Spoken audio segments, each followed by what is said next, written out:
但市昨是又搁发生枪案，一个姓陈的查甫人因为投资开店起纠纷，到衙前去谈判，开枪去弹到一个朋友，家在送医了后是无大碍。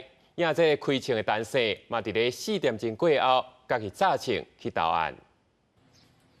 嫌犯伫安全帽啊，互警方押上警车，伊就是涉嫌开枪伤人死重的查某人。警方表示，20暗时9点外接到报案，北河区有一间民家发生枪击案，一个查甫人受伤。警方随官网了解，现场遗留弹头1颗及留有血迹，歹徒犯案后随即驾车逃逸。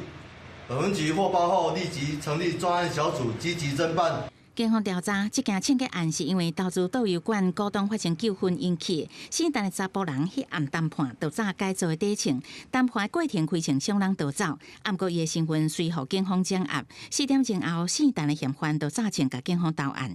不过台南市警察局长林国清19早拄啊上任，第2天就发生枪击案，特别引起关心。另外，台南市有清洁队伫处理无路用家具的时阵，发现真侪粒线子枪的枪支。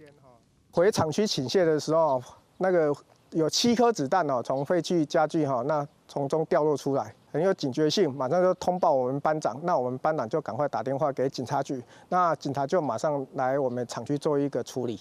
安南区清洁队员20伫大江大道载一大堆无路用的大型家具，等来清洁队伫整理的时阵，发现有7粒线子枪的枪支。台南市第3分局缉捕了后采证，怀疑是老旧的线子枪支，不过无法度确认是毋是还有火药啊，要送往刑事局鉴定。后续会调阅附近的监视器画面，调查到底这个无路用的家具是谁弹的。记者综合报道。